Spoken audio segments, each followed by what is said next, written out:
ના જોડિયા પંથકમાં ખેડૂતો માટે ચિંતાજનક સ્થિતિ સર્જાઈ છે। બદલાતા હવામાન અને ઠંડીના ભાવે શિયાળુ પાક ખાસ કરીને જીરુના પાકમાં ભારે નુકસાનની ભીતિ ઊભી થઈ છે। બપોરના વધતા તાપમાન અને ભેજને કારણે જીરુમાં કાળિયો અને સુકારો નામનો રોગચાળો ફાટી નીકળ્યો છે, જેના કારણે લાખો રૂપિયાનો ખર્ચ કરનાર ખેડૂતો આર્થિક સંકટના આરે આવી ગયા। વીઘા દીઠ 12,000થી વધુ ખર્ચ છતાં પાક સુકાઈ રહ્યો છે। હજુ પણ વાતાવરણમાં સુધારો નહીં થાય તો શિયાળુ સિઝન સંપૂર્ણપણે નિષ્ફળ જશે।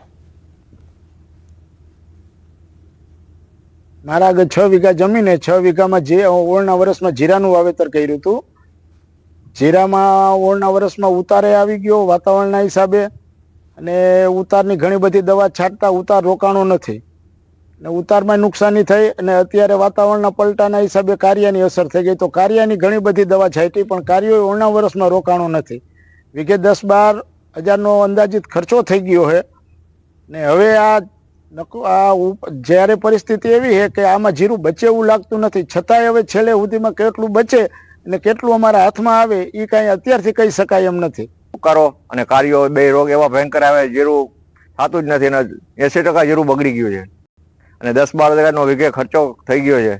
તો હવે છેલ્લે લગી અમારે કેટલો બગાડ આવે અમારા હાથમાં આવે એવું કાંઈ લાગતું નથી, અને 10-12 હજારનો તો વીઘે ખર્ચો કર્યો છે। અને જીરાનો પાક એવો છે કે ઠંડી ઋતુ સિવાય થાય નહીં, તો હવે અમે તો દવાનો જે કોશિશ કરવાની નથી, પાવાની દવાની મહેનત તમામ કરી લીધી છે। હવે બાકી તો અમારા ઈશ્વર ઉપર આધાર છે।